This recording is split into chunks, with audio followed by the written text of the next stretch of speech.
Hey there, lovely soul. Welcome back to Noah's Stories. How have you been lately? I hope today's brought you a little peace, a warm cup of something comforting, and a heart open to stories that whisper truths we often forget. Today, I have something special for you. A story not just about love, but about quiet devotion, the kind that waits, protects, and grows in silence. It's about two people, years apart but steps away, building something far more lasting than any skyscraper. So find a cozy corner, lean in close, and let me take you into the world of Ethan and Leona. Ethan Cross is the CEO of Arcadia Designs, an international architecture firm behind some of the world's most iconic structures. Known for his discipline, precision, and unshakable calm, he's a man whose work speaks louder than words ever could. 5 years ago, a young woman walked into the boardroom with eyes full of conviction and a voice that trembled, but never wavered. Leona Hart was the last candidate of the day, and yet, within moments, she had Ethan's full attention. "I don't just want to build buildings," she said. "I want to create spaces where people feel like they belong." That sentence did something to Ethan, stirred something quiet and long forgotten. He hired her, and from that day forward, he loved her in silence. For 5 years, Ethan watched her grow. He kept his distance, never crossing the professional line, but in every meeting, every glance across the office, every quiet moment where she laughed and didn't know he was listening, he fell deeper. He never told her, never even hinted. His love became a quiet devotion, expressed only through small, invisible acts of care that she never knew came from him. To Ethan, loving her from afar was enough, until it wasn't. Leona wasn't just a capable architect. She was a quiet light in the structured, often sterile world Ethan inhabited. She greeted everyone in the office with the same warmth, whether they wore suits or uniforms. On Monday mornings, she brought homemade banana bread for the janitorial staff, remembering their names, their kids, even the birthdays they didn't expect anyone to recall. Her kindness wasn't loud. It was consistent, intentional, and deeply human. Ethan noticed. He always noticed.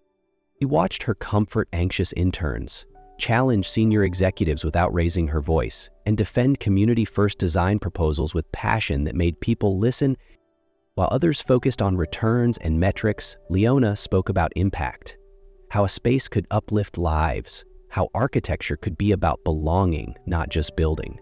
She reminded the boardroom that buildings were for people, not just profit. And every time she did, Ethan's admiration grew. And in silence, he found ways to support her. When Leona casually mentioned her laptop's slow processing to a colleague, she received a brand new upgrade that Friday. After a minor parking garage incident, her space was quietly reassigned to a safer, better-lit area near the exit. She never knew Ethan was behind it all. And she certainly didn't know that the scholarship her younger brother received, one her family had called a miracle, had come from a discreet donation made by Arcadia Foundation, orchestrated by Ethan himself. He never wanted recognition. Seeing her thrive, safe and smiling, was enough. In a world built on blueprints, deadlines, and margins, Leona Hart was the one design Ethan Cross couldn't perfect, but desperately wanted to preserve. It had been raining since the afternoon. The city was draped in thick mist and the heavy sound of falling rain. Most employees had left the office early after the weather alert, but Leona stayed behind, finishing the final touches on a design proposal for a community project. By the time she stepped into the parking lot, her old sedan, the one that had been with her since college, let out a few weary groans before falling completely silent. She tried again. Nothing. "Not tonight," she whispered, resting her forehead on the steering wheel, exhausted. At that moment, headlights cut through the darkness. A luxury car rolled to a stop nearby. The window lowered and a familiar deep voice called out, "Your car's down?" Leona looked up, startled. It was Ethan. She had never encountered him outside of work settings, let alone imagined him driving through the rain in the parking lot like this. "Yeah, looks like it gave up," she smiled weakly. "Come on, I'll take you home." Inside his car, the silence was strangely calming. Only the sound of rain and the rhythmic sweep of the wipers filled the space. They began with small talk, Then gradually memories surfaced. Leona spoke of her father, how he passed away when she was 17, and how she had become the reluctant backbone of her family ever since. Ethan didn't say much, but when she gently asked, he answered, "I grew up without anyone, no family, just books and old blueprints." There was no anger in his voice, just a quiet, worn-out kind of truth. In that moment, Leona looked at him, this strong, composed man she once thought untouchable, with a different kind of gaze. And Ethan, for the first time in 5 years, felt something shift deep inside him. The silence he had clung to so long was beginning to crave a voice. 1 week after the rainy night, the company hosted its annual charity gala, the grandest event of the year for Arcadia Designs. Crystal lights, a live orchestra, dazzling gowns, and sharp tuxedos. Leona felt oddly out of place in her simple blue dress and heels that had seen more holidays than she could count. She stood quietly in a corner, watching her colleagues laugh, toast, and move effortlessly through the glittering space. In her heart, she reminded herself, she belonged in the design room, not in this world of champagne and chandeliers. "Leona?" She turned. It was Ethan. He wore a classic black tuxedo, his demeanor unchanged, except for one thing, the way his eyes were locked on her, unblinking, unguarded. "Would you give me this dance?" Her heart stopped for a moment. Ethan, the man famously known for never dancing with anyone since his fiancée passed away 6 years ago, had just asked her. She nodded softly and placed her hand in his outstretched one. The music began. They moved into a waltz among glowing couples in swirling gowns, but in that moment, Leona saw no one else, only the rhythm of her heartbeat, the intensity of his gaze, and the quiet synchronicity of their steps. Ethan didn't speak, but the way he gently tightened his hold on her hand, the way his palm rested respectfully on her back, said everything he never had the courage to voice. To Leona, this wasn't just a dance. It was a confession, a silent declaration. And in that moment, beneath the crystal lights and the hush of violins, her heart quietly reached for his. 1 week after the gala, Leona left the office later than usual.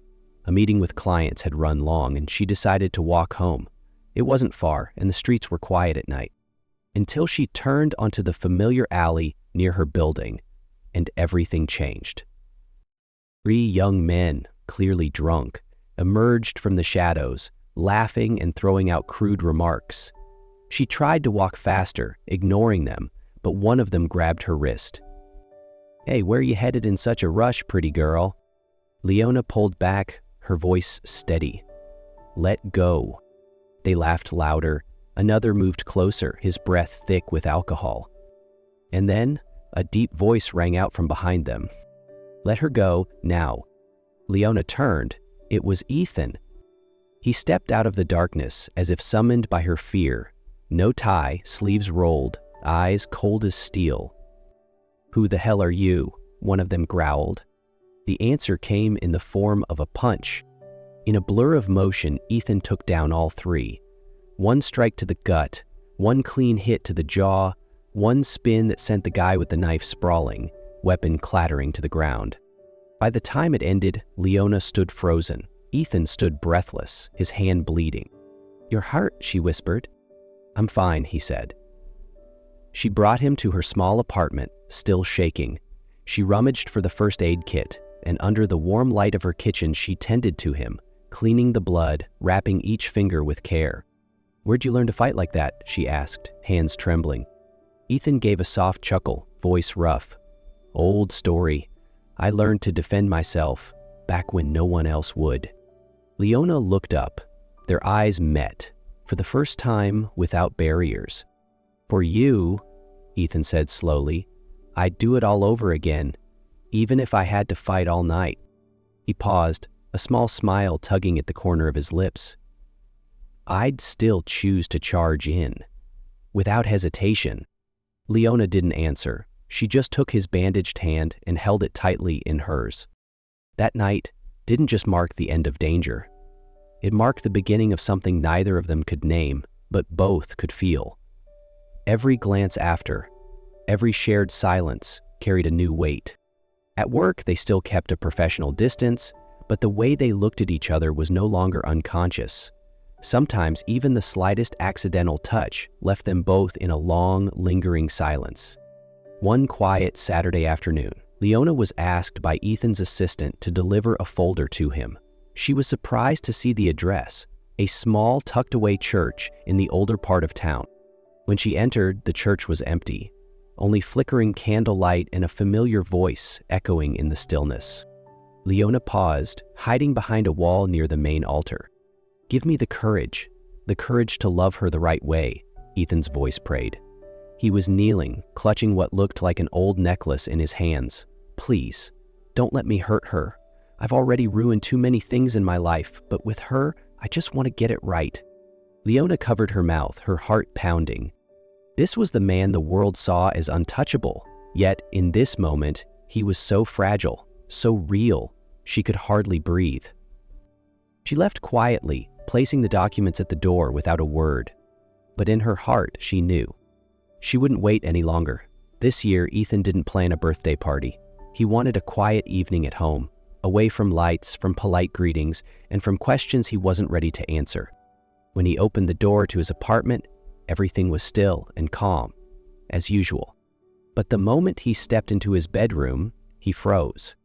Leona was sitting on his bed, wrapped in a fiery red dress like flame itself, her hair loose, her gaze steady and unflinching. His heart nearly stopped. "Leona?" he whispered, almost not believing what he saw. She smiled, the gentle smile he had loved for so long. "I heard your prayer," she said softly, eyes locked onto his. He was speechless. There was nothing left to hide, nothing left to protect. Ethan stepped forward, slowly, afraid the dream would vanish. When his hand touched hers, something inside him unraveled. Their first kiss, after 5 years of silence and waiting, was not rushed, not desperate. It was simply two souls finally finding their way to each other. The next morning, soft sunlight poured through the large window. Leona rested her head on his shoulder, her hand gently entwined with his in silence.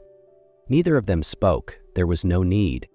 Just the warmth of their hands, the steady rhythm of heartbeats, and the quiet truth that they had finally found each other after everything. Ethan looked at her. Her hair spilled over her shoulder, her eyes softly closed as if still dreaming. She was both peace and fire. No distant promises, no definitions. Just her gaze, her breath was enough. And in his mind, he whispered, "For 5 years, I built empires, but loving her is the greatest thing I've ever created." One crisp autumn afternoon, Ethan took Leona to a small park on the outskirts of the city, a quiet place, far from traffic, filled only with golden leaves swirling beneath soft sunlight. They walked hand in hand, talking about simple things as if time didn't exist. When they reached a tall tree in the center of the park, Leona stopped in her tracks. There, nailed to the trunk, was a small wooden sign engraved with the words, "Will you build a life with me?" She turned. Ethan was already down on one knee, holding a tiny velvet box in his hand. "I don't have grand speeches," he said, his deep voice just slightly trembling. "Only a heart that's been yours for a very long time. Let me build something lasting.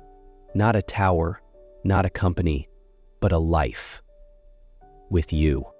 Tears welled in her eyes before she could nod. "Yes," she whispered, "I do." The wedding took place a month later in a small garden surrounded by trees, dressed in shades of amber and red. Nothing extravagant, nothing loud, just family, a few close friends, and honest smiles. Leona walked toward him in a simple white dress, more radiant than any chandelier he had ever seen. When she placed her hand in his beneath the flower arch, Ethan knew no blueprint in the world could match this perfection. Their honeymoon was short, but unforgettable. A small villa perched on the cliffs of Santorini, late breakfasts overlooking the sea, quiet evenings wrapped in blankets, sharing childhood dreams. On the final night, Leona handed him a small gift box. Inside was a metal keychain shaped like a house under construction. Half finished, half complete. "We're still building, aren't we?" she smiled. Ethan held the gift tightly, eyes glowing with something deep and tender. "And we'll never stop," he replied. After they returned, Leona began to change, tired more easily, more emotional, often smiling to herself like she was holding a secret. A few weeks later, in their small kitchen, she placed a pregnancy test on the table with a handwritten note beside it. "We're building more." Ethan froze. He looked at her, then at the test, then back again, as if a single blink might make it all vanish. "Are you sure?" he asked softly. Leona nodded, eyes brimming with tears, but her smile steady. "We're going to have a baby." Ethan sat down, his face buried in her hands, his heart tightened with an emotion he had never known. In that moment he understood. Everything he had ever built in life, the fame, the empire, the towering buildings, none of it compared to the tiny life now growing inside her. The months that followed were a brand new journey, filled with nervousness, but overflowing with love. Ethan learned how to mix the perfect orange juice for Leona, got up early every morning to make breakfast, placed his hand on her belly every night, whispering silly, tender things to their baby. They read parenting books together, debated baby names, and cried the first time they heard the heartbeat through the ultrasound. One spring evening, sitting under their porch roof, Leona leaned her head on his shoulder and whispered, "I'm scared." "What are you scared of?" "That we won't be good enough, that we'll mess up." Ethan gently squeezed her hand. "I'm scared too, but if there's one thing I'm sure of, it's that we'll love this child with everything we have." She looked at him, eyes full of unshed tears. "We're building something that can't be drawn on paper." He nodded, "Something greater than any design." And as the night deepened, beneath a porch humming with spring wind, they quietly embraced the joy growing stronger each day, through heartbeats, through hope, and through a love that had once lived in silence, but had finally found its voice. And so, beneath that quiet porch, with new life on the way and love no longer hidden, Ethan and Leona began the most beautiful chapter yet. Not drawn on paper, not planned on blueprints, but built, moment by moment, with faith, laughter, and the courage to love out loud. Thank you for staying with me through this journey. If this story stirred something in you, even just a little, I hope you'll carry its warmth with you. Until next time, take care of your heart and keep believing in the quiet miracles.